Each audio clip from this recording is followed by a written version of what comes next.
Energy Saving Trust. Today's webinar from the Energy Saving Trust is going to focus on making the most of solar energy in your home. So we'll be looking at different types of solar technology, how you can maximise solar power using energy storage systems, and the support and advice available to you. This webinar is part of a series we're delivering this year. The work is funded by the Scottish Government as part of their support for home renewables and energy efficiency, which is there to help lower Scottish householders' energy bills, meet climate change targets and build a lower carbon economy.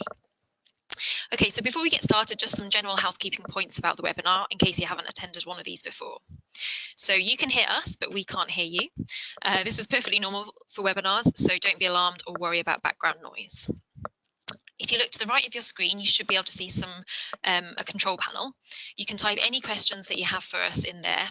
These won't be visible to other listeners, but we will be able to see them. We're recording this webinar and we'll send you a link to it afterwards so you can watch it again later if you want to. And the webinar today will last about 45 minutes. Okay, so this is the agenda we've got today. So first off, we're going to hear from an industry expert, Josh King, who's operations manager at AES Solar.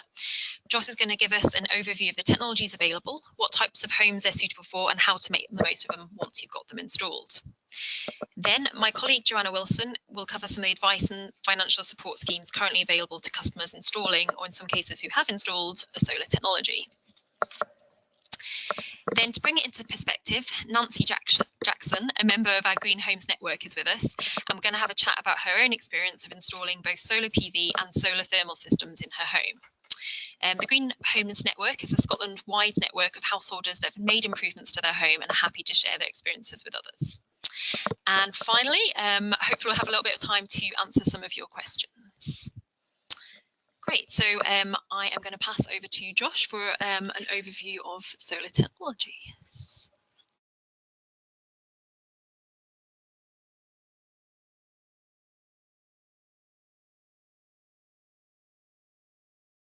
Great, thanks very much, Tessa. So hi everybody, my name's Josh King. I've been invited here as the invited solar specialist from AES Solar to give you an introduction to solar in Scotland in general, the types of solar technologies that are available to you, whether they're right for you and how to get the most of them if you do choose to get them installed. So to give you a brief overview, I'm going to just talk a little bit about who AES Solar are, a little bit about solar in Scotland. We're going to introduce solar PV and solar thermal, which are the two main types of solar technologies available to homeowners.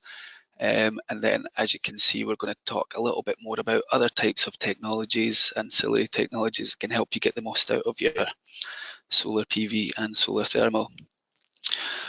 So just to kick off, who are AES Solar? Why are we here and why are we talking to you about solar today? We've been around for 40 years next year. Originally started off as a manufacturer of solar thermal collectors, which is for solar water heating, one of the technologies we'll talk about today. As time went on and technologies have been introduced and improved, we now manufacture, design, install and maintain solar technologies. We offer consultations, whether that be to homeowners, businesses, or housing developers, for example, and this is free, no obligation advice. Anybody's free to get in touch with us for some impartial advice on solar. We cover all of Scotland and the north of England. We operate solar PV and solar thermal installations for a range of other suppliers and producers. So very often it's a case where some homeowners are installed by AES Solar and they aren't even aware of it at the time. We now specialise in all things solar, right from the small 1 or 2 panel systems on a caravan motorhome, right up to the the large hundreds of panels across a field. So I just want to start off by perhaps busting the Scottish solar myth. Something that we hear very often is that why would I want solar panels on my roof or on my ground because there's no sun in Scotland? So before we talk a little bit about how much sun is available, how much energy is available to us in Scotland, we need to get familiar with what our energy is, how we buy our energy, how we use our energy. So something we really need to be aware of moving forward, whether you're going for solar technology or not, is kilowatt hours. Now that's a unit of energy that you use. it's what's in your electricity meters, it's how your electricity is priced. So if you look at your electricity bills, you'll often see 13, 14 pence per kilowatt hour. So this is a really important number. If you look at your gas bill, for example, you might see 4 or 5 pence a kilowatt hour. So these are the measurements we use to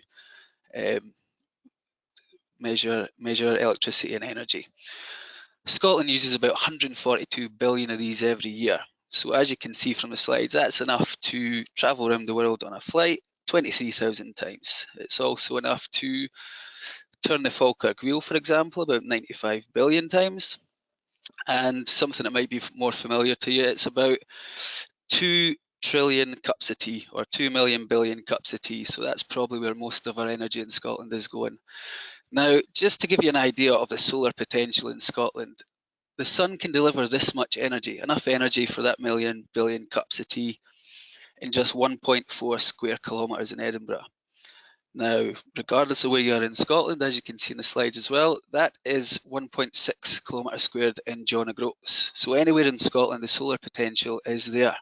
Now, just to give you an idea of the size and scale of the space we need to get all of our energy for solar, there's a little 1.6 kilometres squared in John O'Groats there for you. Now, obviously, it isn't as straightforward as that. That would be if we were capturing all of the solar coming into this area. We do have to be aware that there are different technologies with different efficiencies, and we'll go into that in a little more detail just now. So here are the two main technologies. There's solar water heating. Now, the panels look very similar, but if you look at the top picture there, the solar water heating is on your right-hand side, just on the main roof of the house. Now, that provides hot water for baths, showers, your washing, dishes, etc. Now, you can use the same solar water heating panels to provide a contribution to your space heating, to your radiators, but of course, you know, your require for heating your house is usually when the sun isn't shining, so more so in the winter and more so in the evening. So solar water heating is mostly for heating your hot water, which you will be using throughout the year. Typically, it's about 2 to 4 panels for a household. So you can see in both pictures there, the top picture on the right-hand side, you have 2 solar thermal panels. In the bottom picture, they're slightly more hidden. So right in the middle, that looks like 2 Velux windows. That's your integrated solar thermal panels there. A system will cost typically between £3,000 to £5,000. Now that depends on how many panels you're going to need, so how much water you use, and whether you need, you know, a new hot water cylinder, something like this. And we're going to come on to that in more detail. Solar PV. Now, these are the ones that are usually on the tip of people's tongues, and what you see on most rooftops these days, they provide electricity. So that electricity can be used by any appliance in your house. It's going to generate electricity. You have the option to use it as and when you need it. Any excess that's generated is going to go back to the grid, and we'll look at that in a little more detail as well. Typically, you'll see 12 to 16 panels. So in that bottom picture, you can actually see there are 16 panels, and I think there could be 14 panels in the top picture, and that costs roughly between £4,000 and £8,000. Now, I'm not going to go too much into details of the funding available or the paybacks, but perhaps Joe is going to talk a little bit more about funding from the EST later on. So let's start off with solar PV. How does it work? Now, on the right-hand side, you can see the solar PV panels that will usually go on your roof. They will travel through those cables down to an inverter. Now, what that inverter is going to do is that's going to take the electricity for your house, the electricity from the panels, and make sure it's at the right voltage and the right frequency for all the appliances in your house. And as you can see on that picture, that electricity is going to travel down through a generation meter, which you're going to use to work out how many kilowatt hours, how many units of energy you've produced. That's going to go into your distribution board, which is your main fuse board in your house, and from there, all of your appliances can be using any of that electricity that's generated. Of course, you can see your electricity meter right back out to the grid. That's where any extra energy is going to go. Now, a typical 4 kilowatt system, which is that kind of 16, 14 panel system that you'll see on people's homes, will produce about 3,500 units of energy every year. To give you an idea of what that means, the average Scottish household will use about 4,100 units every year. Now, of course, that doesn't mean you're wiping out 75% of your energy bill straight away, because the sun's power is intermittent. That means it's going to You're going to get more generation during the day and less in the night. You're going to get more in the summer. You're going to get less in the winter. So we typically say a household might use anywhere between 30 and 70% of what they generate from their solar. Now, 30% is at the lower end of the scale where you're not really changing your behaviour much. It's quite a passive system. 70% is maybe if you're really keeping an eye on your solar, you're making effort to utilise it best. So anywhere between there, and we'll hopefully talk to you about how to get the most out of it. Now, is solar PV right for you? Well, start off by thinking about some of the questions we've listed here. Do I own the property? Now, if it's your property, then clearly you have the freedom to install solar panels. You don't have to worry too much about planning if you're going on your rooftop, because most solar PV systems are classed as permitted development. You don't have to ask for any special applications. If you don't own your home, that isn't a problem. So if you're a private tenant, for example, it's a conversation you can have with your landlord. If you share a block of flats, that's a conversation that can be had with your tenants, with the other tenants. And any type of social housing, there's still the opportunity to speak to the social landlord there as well. Making sure you have enough roof space or ground space, for example. So you can install on the roof, but you can also install it in a garden. Now, you don't have to go for this kind of magic 14 to 16 panel system. That's typically where people aim to get, given that it can generate quite a lot of energy, quite similar to the amount of energy you're going to use every year. But you're still able to go for a 2-panel, 3-panel system. You might just not get the same economies of scale, albeit you might use more of the energy generated. It's important to think about what direction your roof space is facing. So on that top picture here, you can see that kind of yellow curve. Now that's quite high generation. You can see in the middle of the day is what that's describing, where that peak is. Now a south facing system is going to produce much more energy in the middle of the day. And so across the course of the year, the south facing system is going to produce a lot more energy overall. However, if you look at that kind of lower, darker curve, that's having the same size solar PV system but split over your east and your west systems.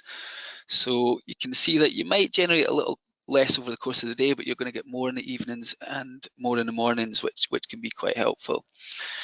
Shading, you've got to be aware that there could be a lot of trees in your garden or other people's neighbouring properties that are going to shade your household. You can see a bit of shading on the picture below. Now, that's not going to be prohibitory. You can still install if you're going to have partial shading throughout the day. However, it is important that your installer or whoever is recommending solar to you makes you aware of this and makes you aware of how that's going to affect your generation. Get an idea of your bills, how much you're using in units of energy or how much you're paying, and that's really going to help somebody, a salesperson or an installer, estimate how much you're going to be able to use, and also be aware of what energy is being used throughout the day. So if you get installed, how are you going to get the most of it? Well, if we look at this top picture here on the right hand side, you can see the green curve is how much energy is being produced. The blue underneath that is how much of that energy you're using yourself. And you can see in the top picture, that's quite a large chunk of energy. And the yellow blotch at the end, that's how much you're actually buying in, because you've stopped generating solar there in the evening and you've started buying power in. Now, if you look at the bottom graph, it's very similar, except you can see this person's behavior is different. So they're using much less energy during the day, which is why the blue curve is much lower. They're using much more energy in the evening, which is where the yellow curve is much higher. Now, that's obviously going to reduce the amount of savings you're able to make. So you've really got to be aware that the more energy you can use through the day, the more you can maximise your savings. So as we can see on the slides here, a typical system can pay back 8 to 12 years. There is feed-in tariff available until March next year, and that can be working out about £125 a year. It's worth taking advantage of. Again, maximising the savings is key. So how do we do that? You've got to monitor both what you're using and what you're generating. You've got to kind of get an idea of those graphs on the right hand side, get an idea of that in your head. And how can you use more during the day? Well, there are certain heavy appliances which are much more convenient to use during the day. So if you think about your washing machine, that can be quite a high energy user. Ironing, showers, if anybody in the household is able to take their showers and baths during the day, they're going to make savings there. Something I didn't realise until I was interested in solar PV systems is what a delayed start option on my washing machine was ever for. Now, clearly, what you can do there is you can delay your washing machine to start in the middle of the day, and the likelihood is you're washing your clothes for free. Slow cookers are another great application if you've got solar PV. Rather than coming home in the evening, using a few kilowatt hours that you're buying from the grid, stick your slow cooker on before you go to work, and you're going to basically be cooking that meal for free over the course of the day. Staggering high energy appliances. So all that means is rather than wake up in the morning, turn on your shower, turn on your kettle and start frying your eggs all at the same time, that's going to mean even if you're producing solar energy, you're using way more than you're producing. So if you're able to kind of stagger those, do those things one at a time, stick the kettle on and then get in the shower. It sounds very simple, but it can save you a lot of money over the long run.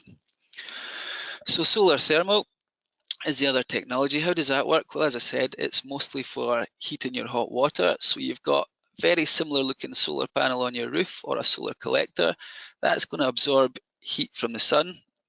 Now it does absorb all the sun's light energy and turn it into heat. So although you might not think it's a very hot day, if you think about when you get into a car with very dark seats on a sunny day and it's very hot, if you've not left the windows open, well, that car is not designed to capture heat and it's still capturing all of that heat by accident. So if you think about a solar collector which is designed to capture that sunlight, it really is an efficient way of capturing energy for your home.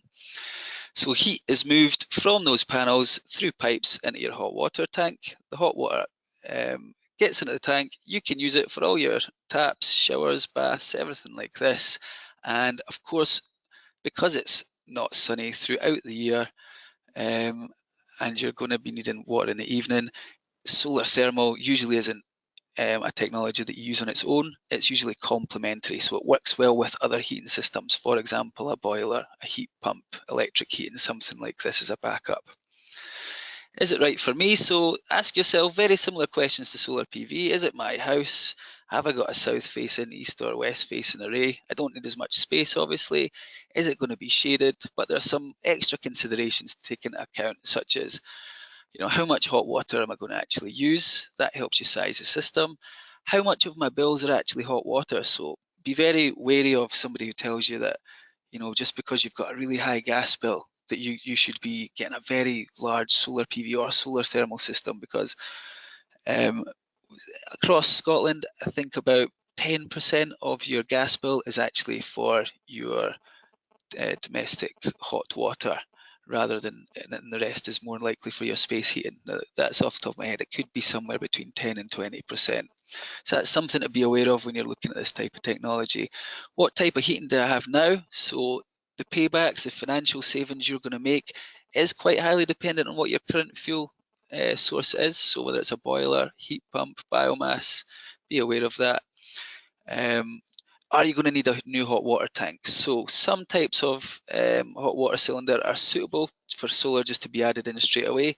Some are not, and that's something that you'd have to discuss with a consultant, with the Energy Savings Trust, with somebody like ourselves, an installer.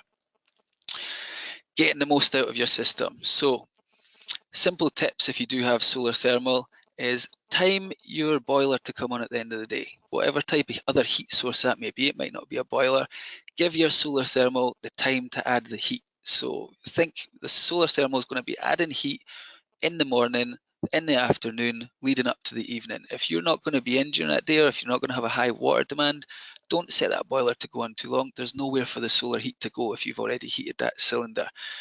Switch off the boiler early at night. So the idea here is once you've got the hot water you need in the evening, take your baths, take your showers, but switch the boiler off before that so it's not trying to replenish any of that lost heat. What you're trying to do is you're trying to empty that hot water, get all the hot water out of that cylinder in the evenings, so that when it comes to the mornings, you're able to refill that water cylinder with solar energy again.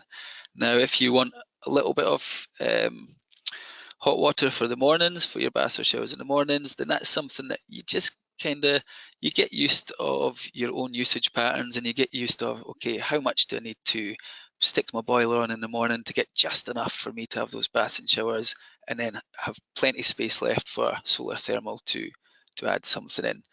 Using seasonal control, so be aware that your you can set your boiler to have different behaviours in the winter than in the summer. Obviously in the winter you're going to want to use your boiler a bit more.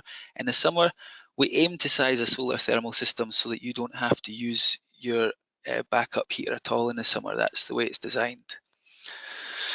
So how are we going to make the most of these solar technologies overall? That's kind of the basics of solar PV and solar thermal. The next thing that some people might want to consider is energy storage. Now that's particularly for the PV side. So if you see this graph on the right hand side, the blue and green is all your solar energy generation throughout the course of an average day. The blue is how much of that you're able to use. You can see in this case it's not a great deal because you're not using as many appliances. The red is where you're buying from the grid. Now what we want to do is we want to be able to store some of that green stuff there that's extra generation going back to the grid, and we want to use it in some of those red areas where we're buying from the grid. So as you can see here, here's a homeowner with probably the exact same system, but this time they've got battery storage. And as you can see, those red curves from the previous graphs are now turned into blue curves, which means that is solar energy you're using. It's been stored up for use in the evening and in the earlier morning. Now, there are wider benefits to energy storage. You obviously got independence from the grid. You're storing up your solar energy. You can also have battery storage systems that can support you in times of a power cut. You can also offer support to the grid. So when there's too much renewables on the grid, you could be getting paid to be taking in some of that extra energy and using it later on. Again, this is I'm probably running on time here, and it's quite a short presentation, so please do come and speak to us for more advice. There is much more you can do with your battery storage system. We're able to offer impartial advice on that. Now, other ways you can make the most of it, you don't have to invest into battery storage right away. Simple things like just keeping an eye on your generation meter. Look at that top picture there. That's what most people are likely going to have in their household soon. That's a smart meter. Keeping an eye on your smart meter, looking at when you're using your gas, when you're using your electricity is the best way to kind of change your behaviours, get the most out of your solar PV. Now that can, from just monitoring your generation meter, you can look at simple handheld devices which you can buy for, £100, £200, and they might give you a nice little dashboard to sit in your kitchen and see whenever there's excess solar energy, you can start switching more appliances on. It can be that straightforward, but it can save you a lot of money in the long run. There are more in-depth online monitoring packages you can look at, and if you look at that bottom picture there, I'm not going to mention too many brands, but here is a kind of whole solar PV inverter and monitoring package which will allow you to see how every individual panel is performing, how much you've used or each day, month, year, how much you've sent back to the grid each day, month, year, finding out whether battery storage is right for you. There are all these different levels of monitoring, and it's each to their own taste, really.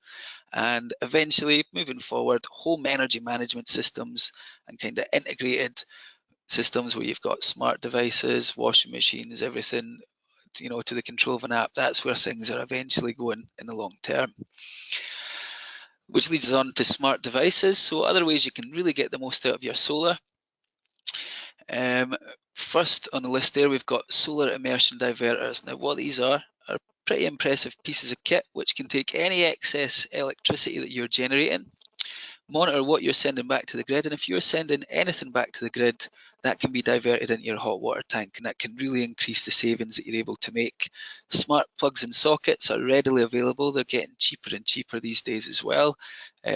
Smart plugs look just like that top picture there that look a bit like 3 or 4 unhappy faces. It's actually smart plugs going into your sockets, and what they can do is they can be controlled by an app, they can be controlled by time. You can set them to only charge your laptops, your mobile phones, switch certain things on, your slow cooker again, things that can be switched on during the day or only when you've got excess PV. That middle picture there, that's an example of a smart thermostat. So getting the most out of your solar thermal system there, what you can do is you can get smart thermostats that decide when to turn your boiler or your heat sources on. They can start to learn your behaviour patterns. Now, although that sounds a bit scary, that's as simple as working out how much hot water you're using roughly each day, working out if it might go up at the weekend, down at the weekend. So you're not heating a whole hot water tank every day, just an off chance you might need it. And that allows you to save a fortune. what these smart thermostats are able to do these days is they're also able to work out how much extra solar PV electricity you might have and whether we should divert some of that into your tank rather than turn on your boiler.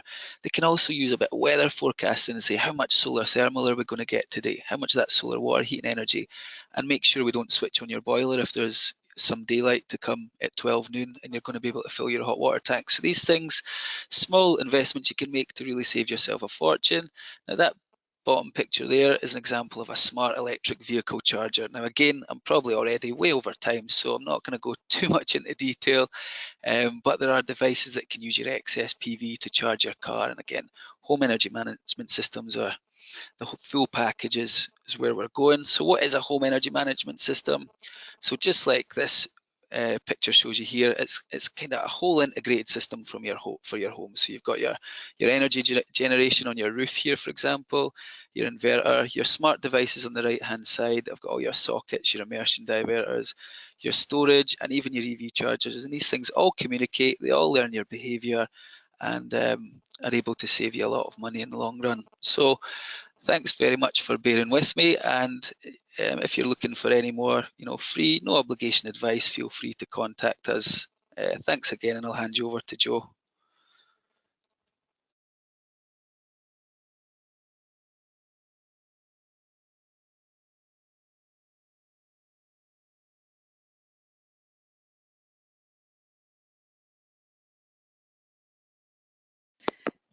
Hi there, thanks very much for that, Josh. Obviously, loads to think about if you're thinking about installing a solar technology. So if you have any questions, please feel free to type them into the control panel on the right-hand side of your screen, and we'll take a look at them. So in terms of what support we can provide, if you're thinking about solar technologies, we can do that in a number of ways. We can do it through advice, and there are also financial support schemes available. For advice, we obviously have lots of information on our webpage, but we also have more tailored support available through Home Energy Scotland. And that's a network of advice centres, and these are funded by the Scottish Government and managed by Energy Saving Trust. We've got 5 advice centres across Scotland, and what's really important about them is that they can give free, independent and impartial advice. It's also localised to your area. It's really important that it's impartial, because that way no one's trying to sell you anything here. We're not trying to promote a financial scheme above another financial support scheme. So it's just very much tailored towards you and your home. And they can give advice not only on renewable technologies, but also on energy efficiency, transport, water, resources and waste as well. So it's quite a holistic approach. You can look at a sort of wide range of areas, which ties in with what Josh was talking about installing a solar technology, but also maximising your use of it and changing your behaviour. Each of our advice centres also has specialist advisors, and if you had a real interest in installing renewable technology like solar PV or thermal, you might be suitable for an in-home visit. This is quite a tailored support, obviously. It's aimed at owner-occupiers and private sector landlords, and it's available for properties in Scotland. And what they would do as part of their visit is it's a free visit, and they would assess your property and produce a report for that. And that report would look at your suitability for not just for renewable technologies, but potentially also solid wall insulation, if that was an appropriate measure, and also other energy efficiency measures. And it's quite important that they look not just at renewables alone, but also energy efficiency, because obviously any renewable technology is going to work much better if it's in a property that's already energy efficient, and make sure that you're sort of warm and comfortable throughout the year. The report can also look at your fuel bill and carbon savings that you might see if you install the renewable technology, and it'll also explain a bit about the financial support that's out there that you might want to make use of. Like I said before, there's quite a lot to think about if you're thinking about installing a renewable technology, so they can help to sort of tie the different support schemes available together. And that brings us on to financial support available. It's probably quite a big thing to think about if you're thinking about solar PV or solar thermal. I'm just going to look briefly at 3 schemes that are available just now: the Home Energy Scotland loan, the Domestic Renewable Heat Incentive, and the feed-in tariff schemes. But I would say that it is really important to note that financial schemes do change throughout the year. They can also be other government schemes. This isn't an exhaustive list. So there might be schemes available to you based on your location or your personal circumstances. So the best first port of call, I think, is to phone Home Energy Scotland on the 0808 number at the bottom of the screen here. They can talk you through what might be available to you, the different rules and eligibility, and how you might be able to combine support as well. And that number is free from landlines and from most mobiles too. So the Home Energy Scotland loan, that's an interest-free loan funded by the Scottish Government, and it supports sort of wide range of measures here. So if you were thinking about installing solar PV, you could apply for that under this loan. As under a renewable technology, you could also apply for an energy storage system and energy efficiency improvements. So it's quite a sort of well-rounded loan. You can make quite a few improvements at the same time. It's available to owner-occupiers and eligible private sector landlords, and you can find out a bit more about that at the link below. So there's up to 17.5 grand available for renewable systems and 6 grand for an energy storage system if you wanted to do that alongside. So there's not time to go through all of the eligibility criteria for the loan because there are lots of conditions you need to think about. But the first thing to know is that you will need a Home Energy Scotland referral for this, and that's important to make sure that you get advice on the loan and also to check that there's no other support that you're also eligible for. You'll also need to use a product and installer that's certified under the microgeneration certification scheme. And we also need to know that the measures that you want to install are recommended in a qualifying energy report. That's to make sure that if you want solar PV or solar thermal, it is actually something that's suitable for your property and that can be expected to work. Home Energy Scotland can advise on these reports and what reports you can use. In some cases they can provide them. It's also not linked to other schemes, the loan, but you can combine it with other schemes. And also you will need to have a loan offer before you start work to make sure that your funding is allocated to you. This is because partly because funding is subject to availability. And the loan is interest free, so you won't have any interest on your repayments, but there is a small administrative fee, which is a maximum of £150. So, and if you ever have a look at our loans page on our website, you'll see this table. Lets you know the maximum loan value per system. You can see for PV and solar thermal, you can get up to £5,000, up to 100% of the cost of the measure. And it's now possible also to get a heat or electric battery for the value of up to £6,000. So if you did want to install solar PV, you might want to think also about a battery at the same time. You could do that in the same loan application, or if you already have PV, you could just apply for an electric battery on its own. So if you do install a renewable heating system like solar thermal, you're probably going to be interested in the Domestic Renewable Heat Incentive. And this is a UK government scheme administered by Ofgem. So Home Energy Scotland specialists can advise on the rules for this scheme, but it would be Ofgem that need to confirm eligibility. And that would give you quarterly payments over 7 years. Again, you need to have MCS product and installer, and it also needs to be, your product needs to be listed as eligible on the RHI product eligibility list. If you have a look at our webpage for the RHI, the links at the bottom of the screen here, there's links to the product eligibility list and also the domestic RHI calculator. That's quite a useful tool. It sits on the UK government website and that can estimate your potential payments. So that's renewable heat support. For electricity generating systems like PV, you might want to look at the feed-in tariff scheme. That's also funded by the UK government, sorry. It's overseen by Ofgem, but in this case it would be energy suppliers known as FITS licensees that would deal with applications and with payments. Home Energy Scotland can again advise on the rules here. It's not just solar PV it's for, you can also apply for wind or hydro turbines, etc. And this would make payments over 20 years for both electricity generated and exported.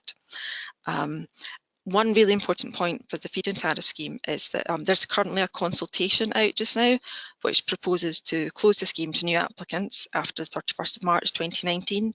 That consultation is still open. So if you have a look at our feed-in tariffs page, you can find links to that consultation to find out more. You can also make a response up to the 13th of September. And there's also links to our solar energy calculator and our cashback calculators too. So that's financial support available. There's also some online resources you might want to use at any point in your journey, to be honest.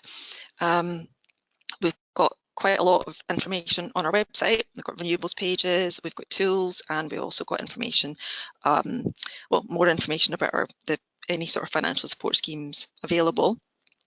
Some of the ones you might find most useful if you're thinking about solar technologies are our solar energy calculator, which can estimate the payments you might receive for a solar PV system. You just need to put in some information. Josh was talking earlier about, you know, things to think about, like the direction your property faces and shading and things like that, and this tool sort of brings that together. You can tailor that to your location just by putting in your postcode. The photo given here is actually the roof of a bus, but you can use it to pinpoint your property. And our renewable selector tool also looks at suitability of potential renewable technologies for your property. So not just PV and solar thermal, but also wind turbines, heat pumps. And if you did get to the point where you're looking at installing, you'll need to find an installer.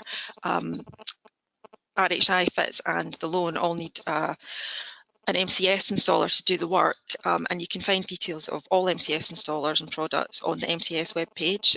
We also have the Renewables Installer Finder tool, and that's a database that MCS installers that operate in Scotland can voluntarily sign up to, and they can leave a bit more information. They can put offers available to customers, and it's all kept in one place. And what's also really important is that customers can leave reviews of their work as well. So it covers every Scottish local authority, and it's not a database of endorsed or recommended installers, but MCS installers that have voluntarily signed up to be on the tool. And you can search by distance from your postcode, by technology. You can look at the ratings and any offers that they've got available. But one last tool that I'll just look at quickly is the Green Homes Network, and that's probably one of our more unique and supportive tools. Green Homes Network is a network of households across Scotland that have made improvements to the property, either energy efficiency or renewable technologies, and it's built around case studies. So you can search the tool and then read a case study with more detailed information about the property and the work that they've done. So you can search it by area, property type, improvement measure and technology. So you can look for particularly solar PV in your area or solar thermal in an area you're thinking of moving to. And basically, once you've done a search, it'll generate a list or a map of potential homes in that area, and it allows homeowners to share their knowledge and experience, either through reading their case study, or in some cases we might even be able to arrange a visit or a phone call just for you to find out more. There's more than 1,000 homes on the network, and this is just homes of every type of description. So it's not just homes that have been built with the purpose of being energy efficient and having renewable technologies, but also, old hard-to-treat properties that have retrospectively put in solar PV system or solar thermal, for example. And you can see a couple of examples here that, here's on the left-hand side, you've got solar PV installed onto a flat roof, and on the right-hand side, a much newer property with solar PV and solar thermal. It's a sort of example of things that you can find here. So I'm just going to finish that by passing back over to Tessa, and who's going to speak to a Green Home Network member.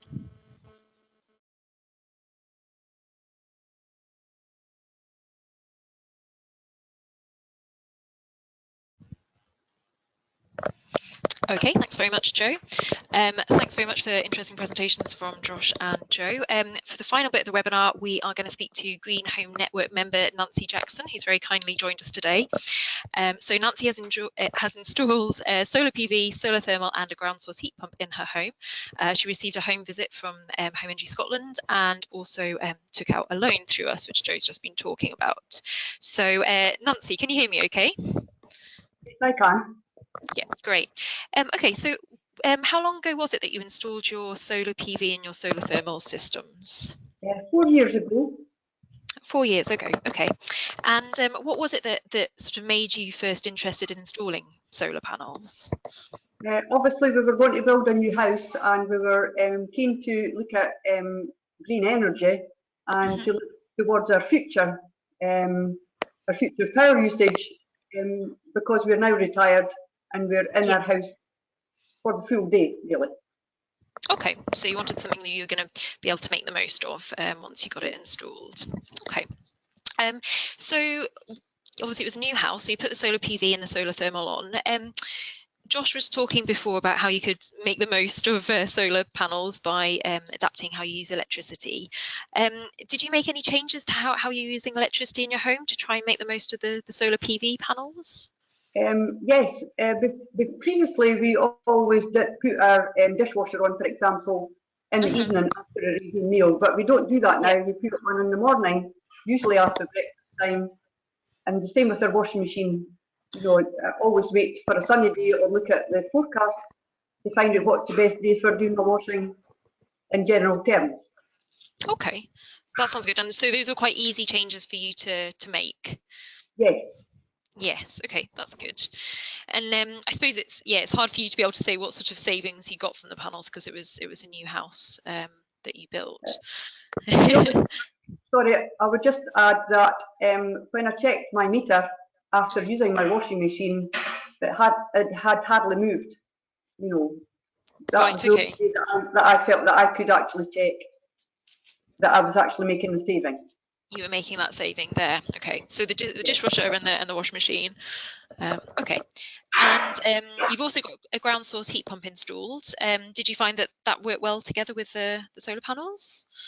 Yes, the fuel system works very well together. It's very well linked, and I think they each complement each other. I think.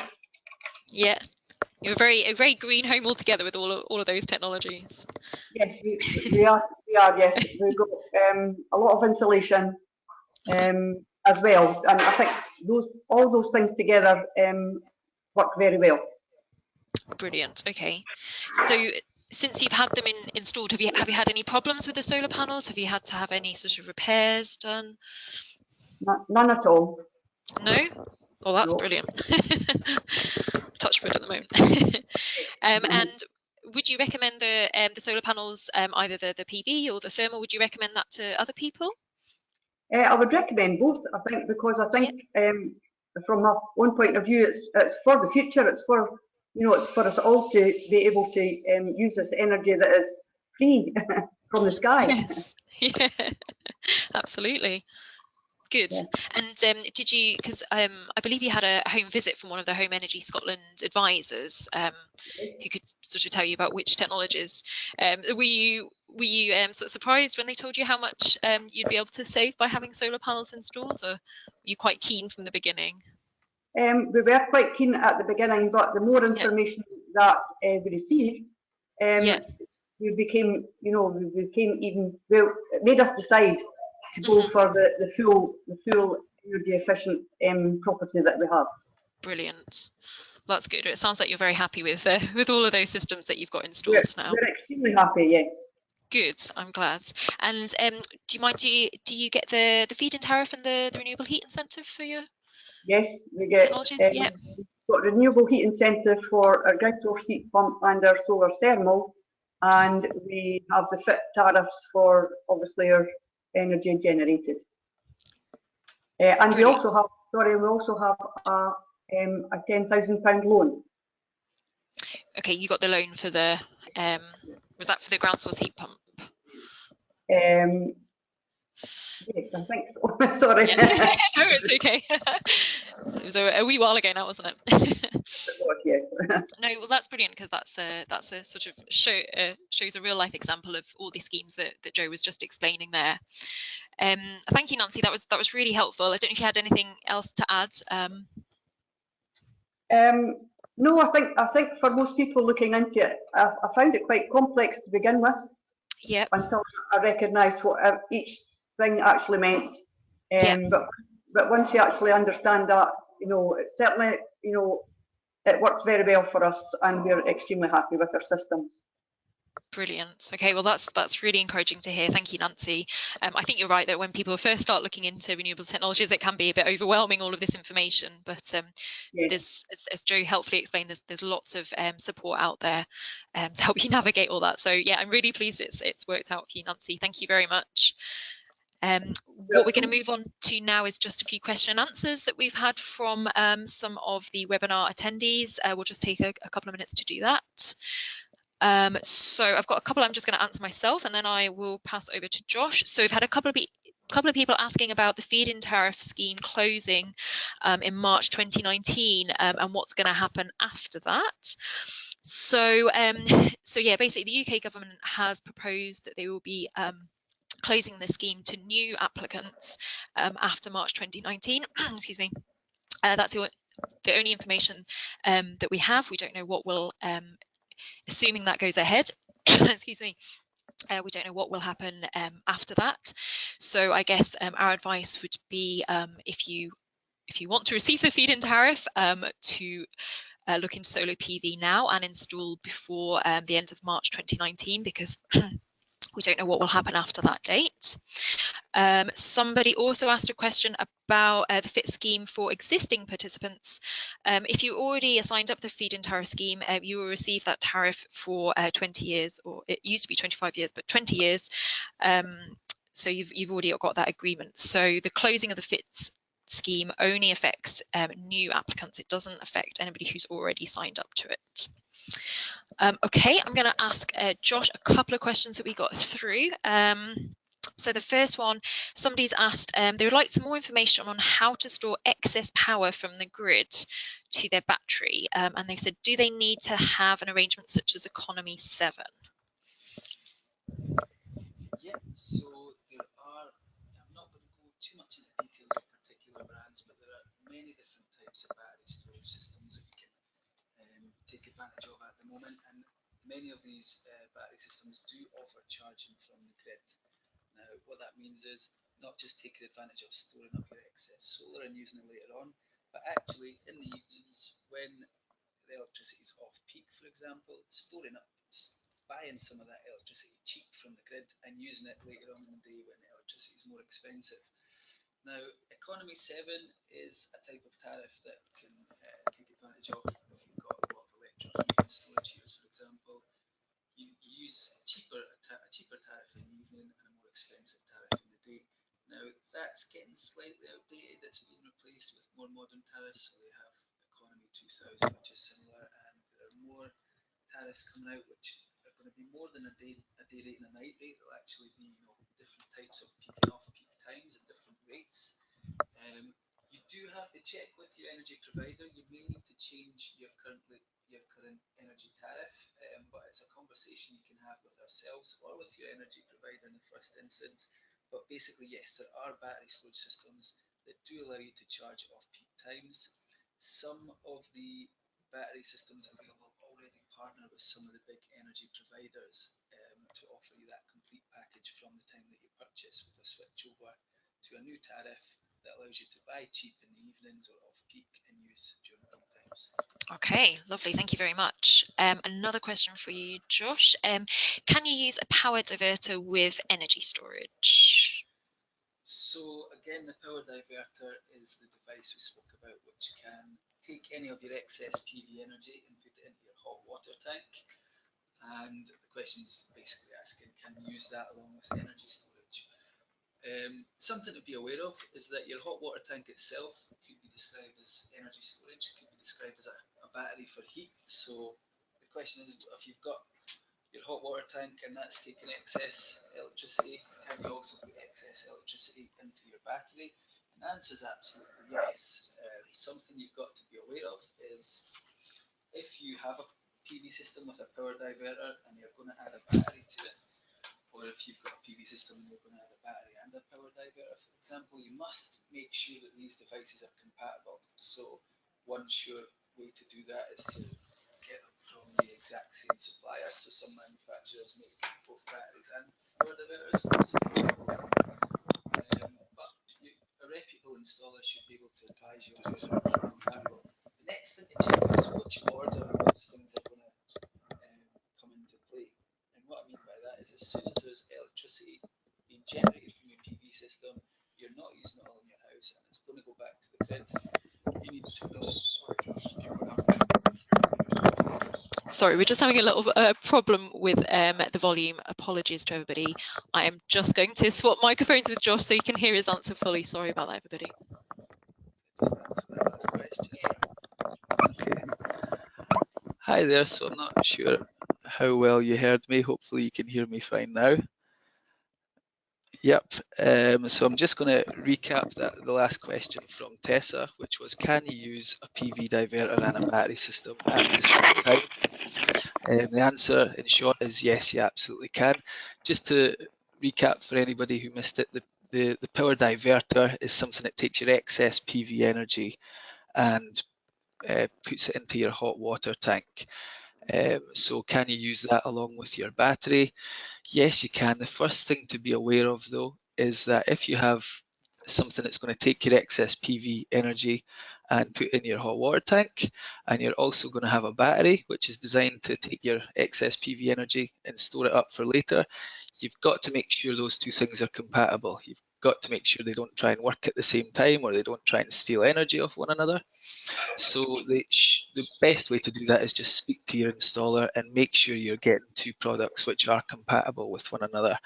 The next thing to check with your installer, or to check for yourself, is which order these things are going to act. So if it's probably going to be more economically viable depending on the setup of your house, it's likely the case where you're going to want to store any extra energy in the battery. However, if your battery is fully charged and then you're still going to export, then you want to divert into your hot water tank.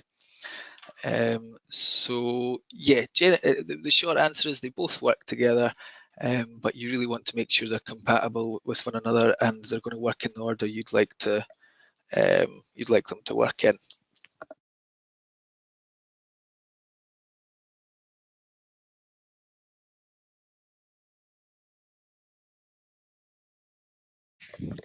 Thank you very much, Josh. Apologies again there for the volume problems we're having. I've got a couple of questions here around the Home Energy Scotland loan, which I'm going to answer. So somebody's asked what are the repayment terms for the interest-free loans. So you can find these on the Energy Saving Trust website. It is 5 to 12 years, depending on the value of your loan. So if you look at the website, you can see what would be applicable there. And also just to mention that you can repay the loan early if you wanted to. Another question, what proportion of the Home Energy Scotland loan can be drawn down as a deposit? That's up to 60% of the loan, but that would be assessed on a case-by-case basis. And finally, somebody asked if we provide a list of recommended installers. As the Energy Saving Trust, we're impartial, so we don't provide a list of recommended installers, but in Joe's presentation, there was the Renewable Installer Finder tool, which is a list of MCS members who've decided to sign up to the tool, and that has customer reviews, so you can go on and find installers in your area. Apologies if we haven't got around to your questions. I've never seen quite so many questions on a webinar, so it's obviously an interesting topic for people. Thank you very much for joining us today, and huge thanks to Josh and Nancy for joining us. Your input was very helpful. We've put a link at the end of the webinar with some, hopefully we have, some link to further information, and we'll also send this webinar link out to you so you can watch again, and you can get all the web links if you want to find out more information. There we are, there's the website. Thank you very much for joining us today, and I hope you found that helpful. Okay, thank you, bye.